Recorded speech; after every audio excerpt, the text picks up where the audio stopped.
dimakan hauk, soalnya palanya dong ceret bu, kepalanya gitu.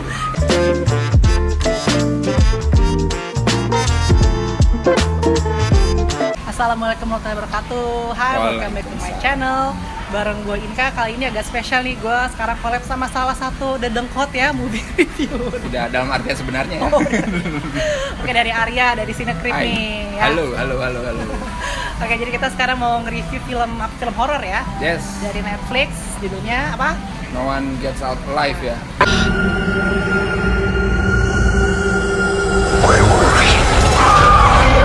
Jadi disutradarai oleh nih Santiago Menghini, kayaknya dia orang Latin-Latinan gitu ya. Karakter utamanya juga Latin ya kayaknya. Iya, di Meksiko, orang Meksiko ya. Gitu ya. Jadi ceritanya nih cewek namanya Ambar ya. Ambar pisang. Atau Ambarwati kali kan. Soalnya biasa kalau bule kan Amber. Iya gitu ya, gue juga agak ini. Ambar gitu, Mbak Ambar ini gitu ya. Dia adalah seorang imigran gitu ya, yang tinggal dekat Amerika. Terus dia tuh pengen cari kos-kosan gitu lah ya. Dia pengen survive di sana dengan ekonominya sulit. Dia tinggal di sebuah kos-kosan yang mana kos-kosannya itu ya cuman suatu misteri lah ya gitu. Dia ada penampakan segala macem. Terus juga si owner ini juga yang agak-agak awkward gitu ya. Dan apakah yang terjadi dengan kos-kosan itu? Itu BTW kos-kosannya khusus putri ya. Oh iya, yang sangat jarang terjadi dia. Iya, di Amerika jarang ya. Kayak inget Indonesia kos-kosan. Bener. Iya. Kayak gimana dari Ale nih yang disuka dulu apa nih Arya? Yang gue suka apa ya? Sebenarnya horor kayak gini tuh ini banget ya, ceritanya sangat-sangat formula banget ya. Maksudnya formula generik horor pada umumnya gitu ya. Jadi intinya sebenarnya gimana cara ngemasnya sih. Gue biasanya ngeliat gitu. Lu nggak apa-apa sih pakai formula generik, tapi kalau ngemasnya oke, kayaknya bisa dinikmati gitu. Dan gue termasuk yang cukup menikmati sih, walaupun ya emang nggak begitu banyak nyimpan kejutan ya, karena model cerita kayak gini udah banyak dan horor ngomongin imigran itu sebenarnya isu yang menarik ya, karena ya itu horor Amerika. Sebelumnya His House ya? Iya, sebelumnya ada His House gitu. Pengen nyoba ngambil isu lain gitu yang sebenarnya bisa masuk gitu ke sini gitu kan. Dimana orang imigran di Amerika itu sulit gitu ya. Survive banget gitu. Survive banget lah, pokoknya lu hidup susah lah gitu ya. Orang Latin di Amerika gitu ya, hidupnya kan minoritas, nggak punya KTP, nggak punya siapa-siapa, disetanin itu tuh kayak bete aja gitu kan. Nightmare banget sih. Nightmare banget gitu, maksudnya secara secara karakter dia tuh udah sangat reasonable banget buat digangguin hantu gitu, karena dia nggak punya siapa-siapa. Iya, orang tua nggak ada, ibunya udah meninggal ya. Bener. Mungkin dia pendekatannya lebih kayak terakhirnya justru gue ngerasa mungkin dia masih kayak pakemnya ke Hollywood banget lah, horor Hollywood banget. Untuk sinematografi juga lumayan ya sih. Iya, bener. Lumayan ya, darknya dapet. Walaupun di situ-situ aja ya. Iya walaupun di rumah gitu. Dan penampakan hantunya yang awal-awal gitu, maksudnya ngingetin ke Haunting of Bly Manor gitu ya. Yang matanya cuman bersinar gitu dikit gitu. Oh iya, matanya doang sih. Jadi cuman matanya doang gitu. Dan lain ya gue suka sih, maksudnya nggak terlalu subtle aja. Oh, gue suka ini sih pengembangan karakter si Ambarnya kan dari awal kayak dia kan kayak yang tak berdaya banget gitu kan. Cuman jujur gue sih gue nonton film itu kayak setengah jam pertama kan kayak gue nonton malam kali ya, agak capek, gue ketiduran.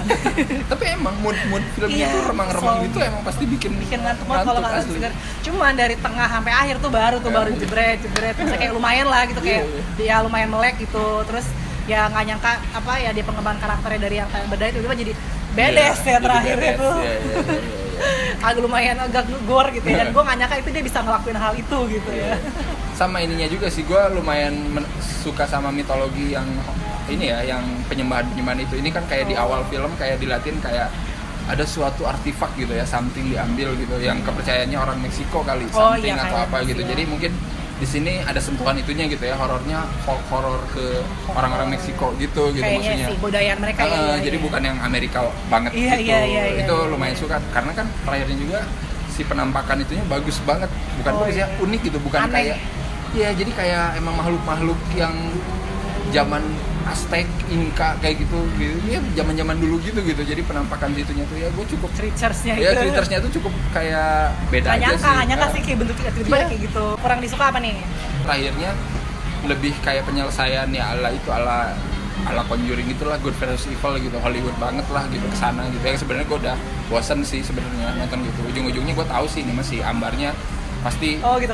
Udah nebak ya.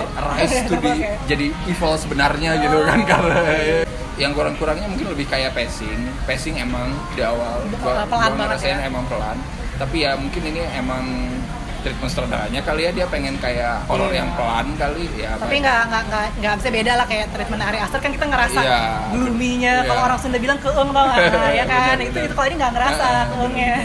kita kan kita pengen nonton film hantu tuh ditakut-takutin, tapi ini kurang merasa takutnya sih kurang gitu. Gue cuma kayak penasaran aja sih. Benar, nggak ada jump scare ya kalau nggak salah ya? Nggak ada kan? Nggak ada jump scare. Itu sebenarnya faktor apa ya? Ya bisa kurang bisa jadi bisa lebih plus juga. Minus sih, terserah selera lo ya. Terserah selera lo gitu.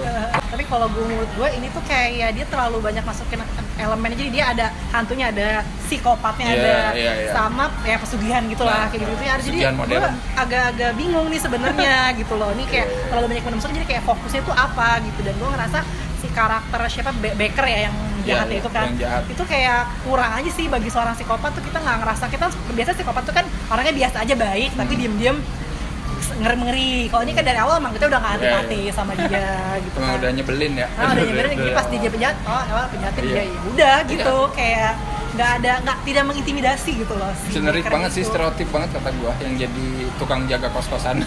Iya. Kalau apa nih memorable scene apa nih?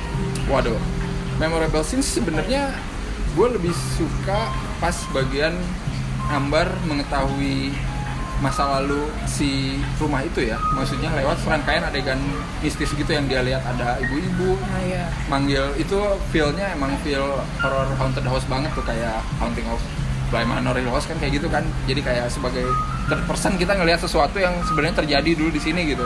Yang secara nggak langsung itu ngasih tau penonton kan ada apa sebenarnya. Hint-hintnya sebenarnya kali ya. Hint-hintnya itu cukup powerful sih, yang pas bagian lari-lari di kamar terus takut ada cewek dimarahin gitu kan sama yang nenek-nenek kayak gitu. itu cukup oke.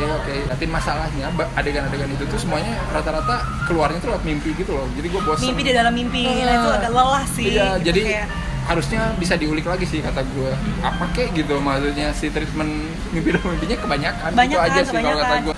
Menarik ngelihat bentukan si creatures-nya gitu, cuman ngambil kepala doang kan, itu kan itu, kayak wow gitu. Iya, itu salah satu gue yang memorable, gue kaget. Gue gak nyangka, gue pikir emang sih sebenarnya Rika Slepin kayak ada apa orang digantung dengan kepala buntung tuh agak serem tuh gitu kan. Tapi gue gak nyangka pas terakhir tuh gue pikir pas si Shiretnya itu kan, gue kira mau dimakan Hawk, soalnya palanya dong ceret kok kepalanya gitu.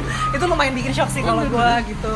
Setuju banget sih gue. Jadi itu sebenarnya oke gitu, maksudnya cara apa kayak ritualnya kayak gitu kan, berarti intinya di sana gitu. Cuman di sini gue nggak ngerti Ambar gimana caranya gitu bisa semudah itu membalikkan gitu ya. Walaupun ya ujung-ujungnya kita tahu kan, pokoknya kalau film-film kayak gini tuh kita tahu lah kalau ada memori-memori masa lalu, kenangan-kenangan itu pasti udah nggak benar gitu. Jadi kayak apa namanya, gue ngeliat ibu gue itu udah pasti setan tuh kayak. Iya, pasti jangan percaya, pasti adalah jelmaan apa gitu ya. Gimana nih untuk skor nih? Waduh. Konklusi dan skor versi Arya.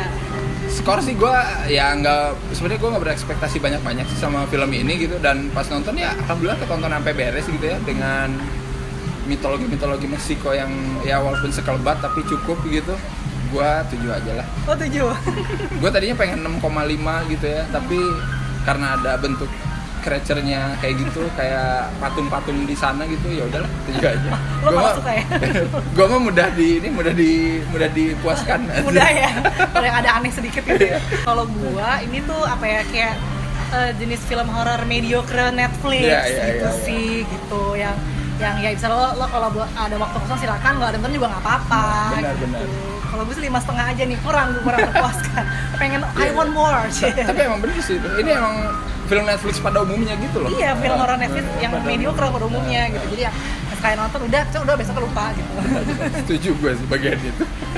Sekian aja review dari gue sama Arya kali ini. Gimana mungkin yang udah nonton gitu, mungkin impress atau mungkin suka apa enggaknya, lebih setuju sama skor versi gue atau versi Arya gitu ya. Oke, terima kasih udah nonton. Jangan lupa untuk like, share, subscribe channel gue, dan kesini krip juga ya udah pasti. Oke, thank you, bye-bye. Siap.